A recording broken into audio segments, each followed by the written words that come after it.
Le cannabis est une plante qui apaise, qui fait rire, qui aide parfois à dormir. Pour certains, c'est un médicament, pour d'autres, un danger.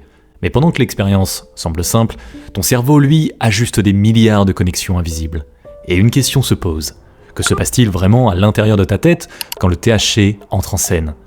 Est-ce juste une détente passagère, ou un réglage plus profond dont le prix ne se voit pas immédiatement ? Si les effets peuvent sembler évidents, pourquoi le débat reste-t-il aussi confus ? Si le cannabis est si répandu aujourd'hui, est-ce parce qu'il est réellement sans danger ou parce qu'il semble l'être ? Alors, pourquoi le cannabis semble-t-il sûr ? D'abord parce qu'il est naturel. Une plante qui pousse dans la terre paraît instinctivement moins dangereuse qu'une molécule de laboratoire. Ensuite, parce qu'il existe de vrais usages médicaux. Certains dérivés sont prescrits pour soulager des douleurs, des nausées ou des troubles neurologiques. Cette vitrine médicale crée une impression de marge de sécurité large. Et puis, il y a le CBD. Non intoxicant, parfois apaisant, il a servi de passerelle culturelle. Beaucoup finissent par associer cannabis à inoffensif. Mais cette impression repose sur un raccourci. Le principal composé psychoactif du cannabis s'appelle le tétrahydrocannabinol, plus simplement appelé THC.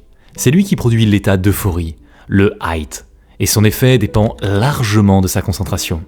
Plus le produit contient du THC, plus la stimulation des récepteurs cérébraux est forte, et plus l'expérience est intense.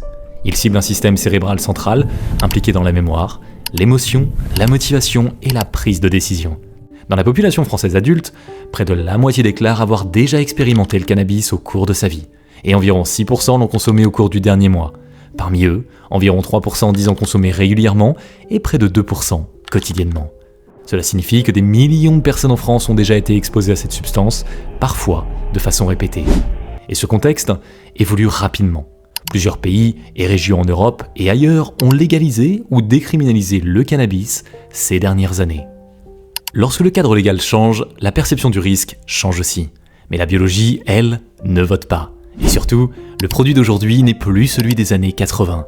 À l'époque, la concentration moyenne en THC tournait autour de 2 à 4%. Aujourd'hui, elle dépasse souvent 15% et certains concentrés atteignent des niveaux bien plus élevés. Et aujourd'hui, il ne s'agit plus seulement de fleurs séchées. Le marché propose aussi des extraits concentrés, des huiles, des résines purifiées ou des produits comestibles, dont certains peuvent contenir plus de 70, 80, voire 90% de THC. À ces niveaux, l'activation du système cannabinoïde n'a plus rien à voir avec celle d'un joint des années 80. L'intensité de l'expérience a changé. Or, quand l'intensité augmente, les effets biologiques aussi. Alors, la vraie question devient, qu'est-ce que le THC modifie exactement dans le cerveau ? Pour répondre à cette question, il faut regarder là où l'effet commence vraiment, à l'intérieur du cerveau. Parce que le THC ne flotte pas au hasard, il cible un système précis. Et ce système existait bien avant que l'humain découvre la plante. Le système cannabinoïde. Pour comprendre ce que fait le THC, il faut découvrir un système dont on parle rarement. Ton cerveau produit déjà ses propres molécules type cannabis. On les appelle endocannabinoïdes. Leur rôle, maintenir l'équilibre. Elles régulent la douleur, l'appétit, l'humeur, mais surtout, elles contrôlent la communication entre les neurones. Imagine une conversation dans une pièce bruyante. Le système endocannabinoïde agit comme un régulateur de volume local. Il ajuste, synapse par synapse, combien de signaux passe. Ce réglage est précis, temporaire et finement calibré. Le THC ressemble beaucoup à ces molécules naturelles, mais avec deux différences majeures. Il est plus puissant et il reste plus longtemps. Lorsqu'il entre dans le cerveau, il se fixe sur des récepteurs appelés CB1. Ces récepteurs sont particulièrement nombreux dans le cortex préfrontal, prise de décision, l'hippocampe, mémoire, l'amygdale, émotion. Autrement dit, des zones clés.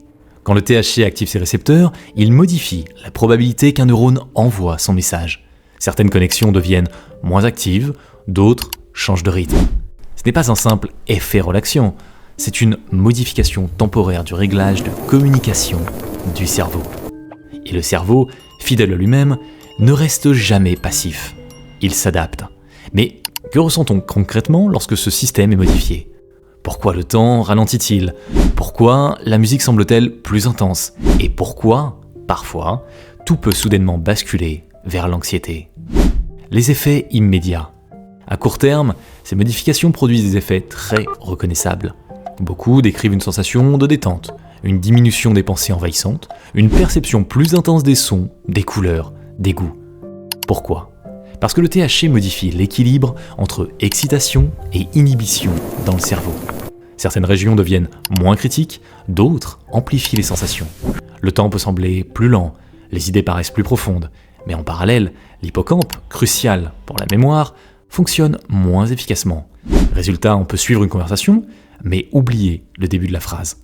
Le THC influence aussi le circuit de la récompense. Il stimule indirectement la libération de dopamine, le neurotransmetteur associé au plaisir et à la motivation.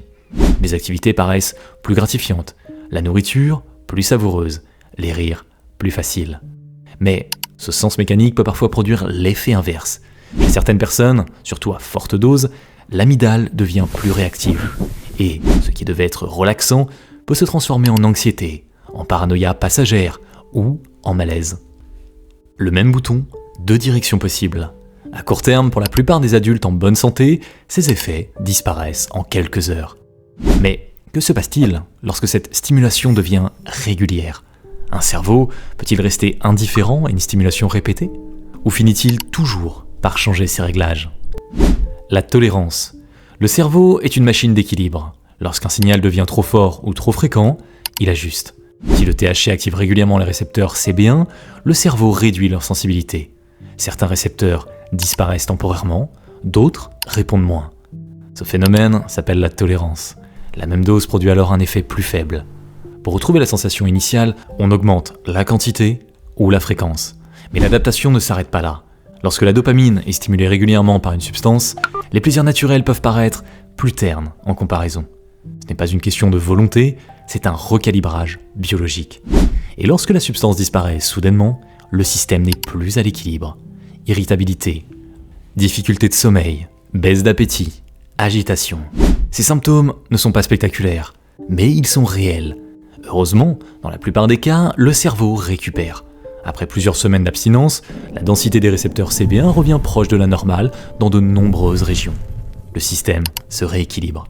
Et plus l'exposition est précoce, fréquente ou puissante, plus l'adaptation peut être profonde.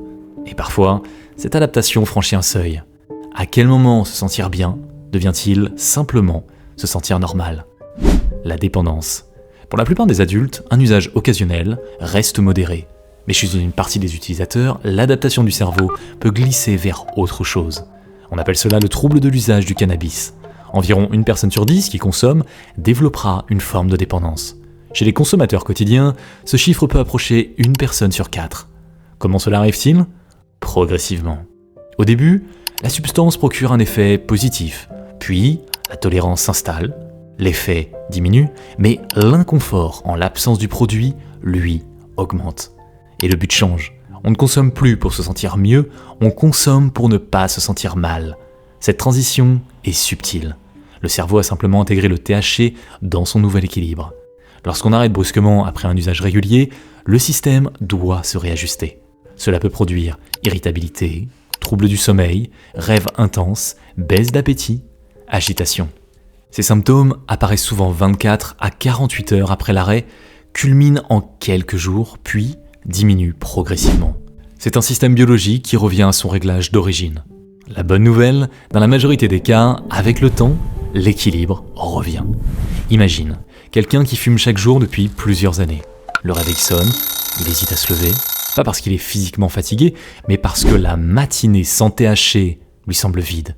La journée commence lentement, le café n'a pas le même goût, au travail, la concentration dérive, il relit un email 3 fois sans le comprendre. À midi, il dit qu'il n'aura pas qu'un petit joint pour relaxer, et puis un autre. Le soir, il annule une sortie qu'il planifiait depuis des semaines. Ce n'est pas la fête qui le dérange, c'est l'idée de l'abandonner sans THC. Petit à petit, ses journées se ressemblent. Le monde extérieur paraît plus exigeant. À la place, il trouve plus de confort dans la seule activité qui lui procure encore une sensation positive et qui devient, avec le temps, ce qu'il attend de sa journée. Ce n'est pas une caricature, c'est une trajectoire, souvent lente, que rencontrent de nombreuses personnes qui développent un usage quotidien. Si ces mécanismes apparaissent déjà chez l'adulte, qu'en est-il d'un cerveau encore en construction ? Que se passe-t-il lorsqu'on modifie un système pendant qu'il est encore en train de se construire ? L'adolescence, le moment où l'exposition se produit, compte énormément. Le cerveau adolescent n'est pas une version incomplète du cerveau adulte. c'est un cerveau en pleine transformation. Pendant cette période, des milliards de connexions sont renforcées, tandis que d'autres sont éliminées. Ce processus s'appelle l'élagage synaptique ou pruning. Le cerveau affine ses circuits pour devenir plus efficace. Moins de bruit, plus de signal. Le système endocannabinoïde joue un rôle important dans cette régulation. Introduire du THC de manière répétée pendant cette phase peut interférer avec ce calibrage délicat. Les études montrent qu'un usage régulier débutant tôt est associé à une mémoire moins performante, une attention plus fragile, une diminution de certaines fonctions exécutives. Cela signifie pas que le cerveau est endommagé de façon irréversible, mais cela signifie que certains réglages peuvent s'installer pendant une période critique. Commencer tôt augmente aussi la probabilité de développer une dépendance plus tard. Pour la majorité des adolescents, l'usage occasionnel ne mène pas à des troubles graves. Mais plus l'usage est précoce, fréquent et puissant, plus les probabilités augmentent. Et le cerveau adolescent est particulièrement sensible aux fortes concentrations de THC disponibles aujourd'hui. Le cannabis peut-il influencer non seulement ce que nous pensons, mais aussi la façon dont nous percevons la réalité ?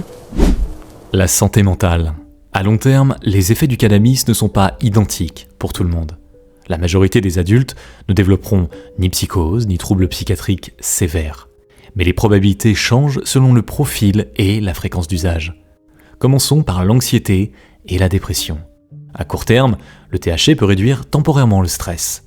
Mais chez certains utilisateurs réguliers, on observe une augmentation progressive de l'anxiété de fond. Pourquoi ? Parce que le système du stress, impliquant l'amygdale et l'axe hormonal, peut devenir plus réactif avec une exposition répétée. Le cerveau s'habitue à un régulateur externe, et sans lui, le retour à l'équilibre peut être plus difficile. Concernant la dépression, la relation est complexe. Le cannabis n'est pas une cause directe unique, mais un usage fréquent est associé à un risque accru de symptômes dépressifs, en particulier chez les jeunes utilisateurs. Le point le plus discuté concerne la psychose. Pour la grande majorité des personnes, le risque absolu reste faible. Mais les études montrent qu'un usage régulier, surtout de produits à forte concentration en THC, peut multiplier par 2 à 4 le risque de développer un trouble psychotique. Chez les individus ayant une vulnérabilité génétique ou des antécédents familiaux, le risque augmente davantage. Cela ne signifie pas que le cannabis provoque automatiquement une psychose, mais il peut agir comme un facteur déclencheur chez des cerveaux déjà sensibles. En résumé, le cannabis n'affecte pas tous les cerveaux de la même manière, mais plus l'usage est fréquent, précoce et puissant, plus les probabilités de complications augmentent. Alors, que faut-il en conclure ? Si le cerveau s'adapte toujours, la vraie question n'est peut-être pas « est-ce dangereux ?», mais dans quelle direction voulons-nous qu'il change ? Choisir. Le cannabis n'est ni un poison absolu, ni une substance inoffensive. C'est un modulateur puissant d'un système cérébral central. Le point essentiel n'est pas moral, c'est mécanique. Le cerveau est une machine d'apprentissage. Chaque répétition devient un réglage. Chaque réglage devient une habitude. Et certaines habitudes sculptent des trajectoires entières. Comprendre ces mécanismes ne dicte pas un choix, mais cela permet un choix éclairé. Parce qu'au final, la question n'est pas seulement « est-ce que ça fait du bien ?», mais « à quoi voulons-nous que notre cerveau s'adapte ?»